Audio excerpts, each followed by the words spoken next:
qaul azhar atau perkataan-perkataan sahabat dan tabi'in, bahkan tabi'in dan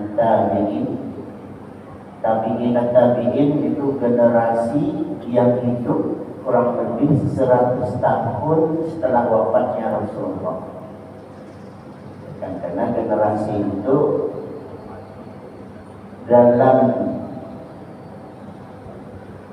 rentang waktu 100 tahun itu bisa ada 2 generasi. Nah, kita ini kan 100 tahun itu kalau ibarat orang tua kita yang hijrah pindah dari satu pulau ke pulau lainnya, ada yang dari pulau Kalimantan ke Sumatera, dari Sulawesi ke Sumatera, dari Jawa ke Sumatera, itu dalam rentang waktu 100 tahun itu generasinya bisa generasi kedua bahkan ketiga. Jadi kalau usia mereka yang hijrah itu 40-an, berarti melahirkan anaknya nanti usia 40-an dan 80 tahunan. Jadi 100 tahun itu kalau setelah wafatnya Rasulullah, ini berarti bisa generasi tabi'in, bahkan tabi'in dan tabi'in. Nah, qaulul azhar dari para sahabat dan tabi'in ini itu termuat di dalam kitab Ihya ini, yang mana satu di antaranya ialah qaul Al-Khalil Ibnu Ahmad. Beliau ini adalah, kalau bahasa kita sekarang ini, termasuk sastrawan, sastra Arab, yang melahirkan murid-murid yang kemudian menjadi cikal bakal ilmu pengetahuan tata bahasa Arab, ilmu nahwu dan sharaf, yaitu di antara muridnya ialah Al-Imam Sibawayh. Nah, ini berasal dari Persia. Persia memang hebat-hebat hingga sekarang. Ya, walaupun Irak itu belahan bagian negaranya itu sudah ke wilayah Arab, tapi antara Persia itu kan Iran dan sekitarannya itu ibaratnya masih tetanggaan, hanya dibatasi oleh selat yang kemarin dilibur-liburkan serat Hormuz ya. Nah, di situ maka di selat itulah negara-negara kaya sekarang ini seperti Qatar, ya, Kuwait, Bahrain, ini Emirat Arab. Nah, ke atasnya itu Irak, ya. Irak terus muter lagi ke bagian utara, ya, utaranya, ke utara, naik ke utara. Nah, di situ Persia tuh, di atasnya itulah yang kalau sekarang ini Rusia, terus ke arah timurnya Cina, nah, itu kan kalau kita lihat dalam peta. Nah, jadi ini Persia ini, ras Persia ini termasuk diantaranya ialah sebagian daripada orang-orang Irak. Jadi rasnya Persia. Ya, memang tidak terlalu jauh lah dengan ras Arab masih, ya. Kalau kita ini kan agak jauh nih, orang timur ini. Ya. Tapi kecerdasan mereka memang dari dulu sangat terkenal dalam segala bidang, termasuklah dalam bidang sastra, bahasa Arab. Jadi orang Persia tapi ahli sastra bahasa Arab, kan luar biasa. Nah, apa perkataan mereka itu nanti bagian daripadanya kita bahas. Sebelum kita melangkah kepada kajian ini, marilah terlebih dahulu menghadiahkan bacaan surat Al-Fatihah di musannif hadzal kitab juga dirahasiakan kepada guru kita, orang-orang tua kita, dan juga mudah-mudahan orang yang berjasa dalam hidup kita mereka mendapatkan imbalan daripada Fatihah, diampuni segala kesalahan, dan juga tentunya kita mendapatkan kemanfaatan ilmu pengetahuan dan keberkahannya. Bi barakatil Fatihah, al-Fatihah. Bismillahirrahmanirrahim. Alhamdulillahi rabbil alamin. Ar-Rahmanir Rahim. Maliki yaumiddin. Iyyaka na'budu wa iyyaka nasta'in.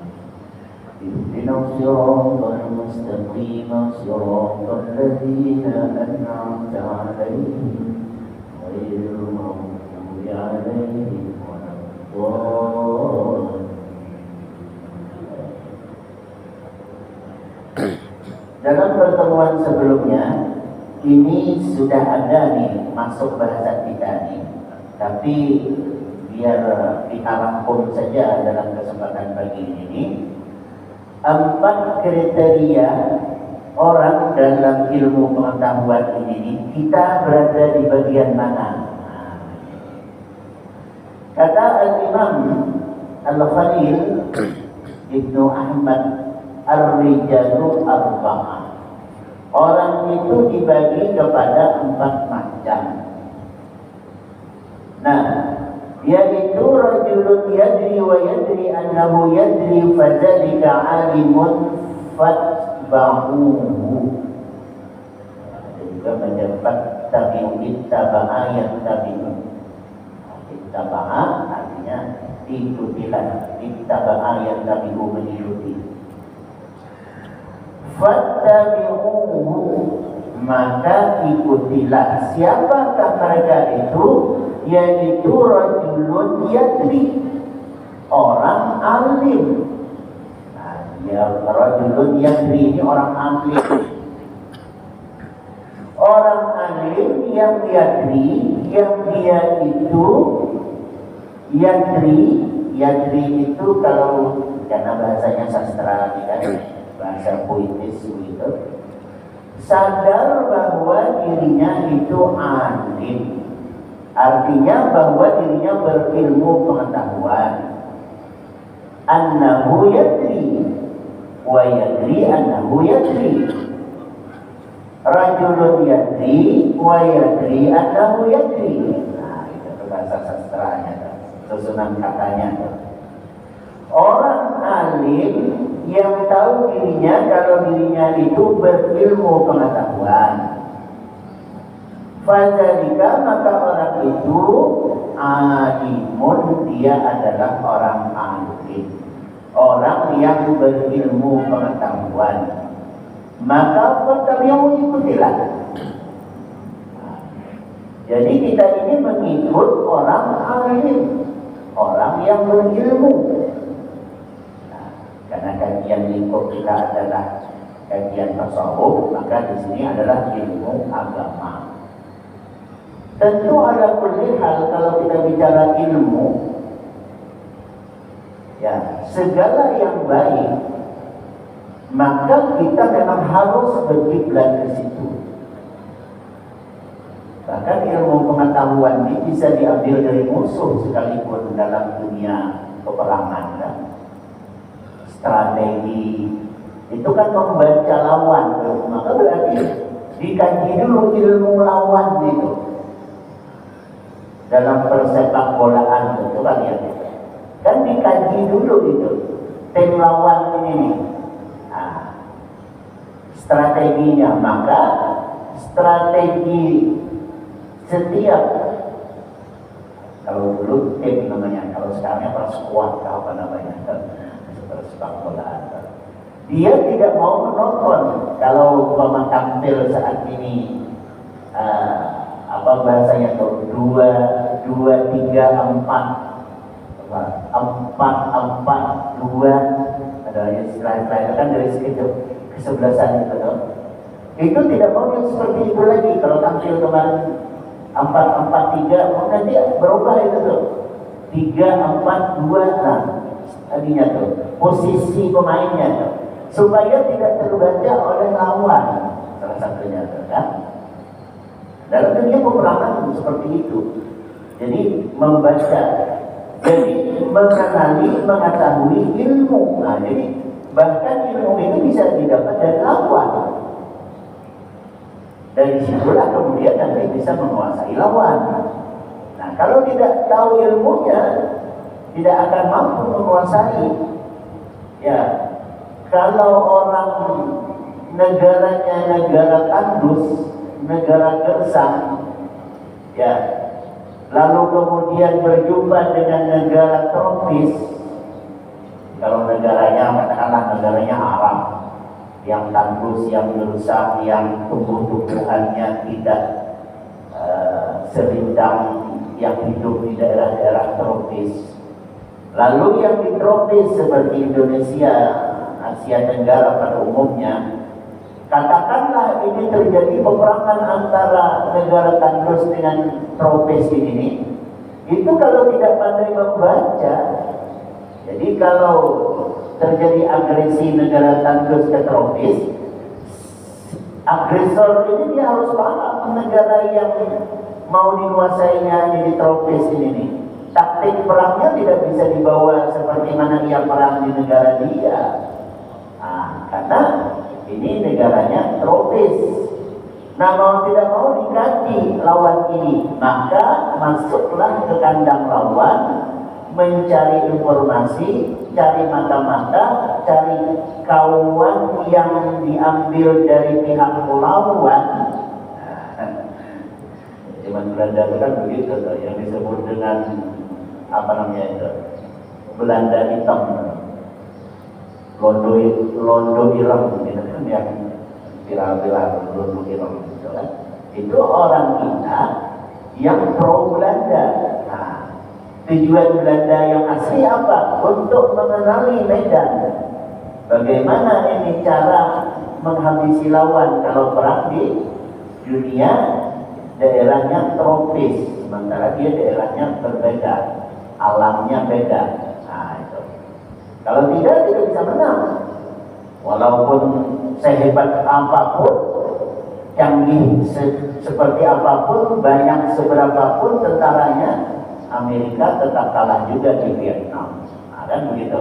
Karena tidak bisa mengkaji apa namanya daerah lawan. Nah, jadi ilmu pengetahuan itu bahkan didapat dari lawan sekalipun. Nah, dalam hal-hal tertentu. Nah, maka dalam hal ini menuntut ilmu pengetahuan itu dalam hal ilmu agama ya, kepada orang yang ahlinya, ahli di bidang agama. Nah, itu maka saya sampaikan pada pertemuan sebelumnya, karena sudah masuk bahasa ini, jangan sampai belajar kepada yang disebut dengan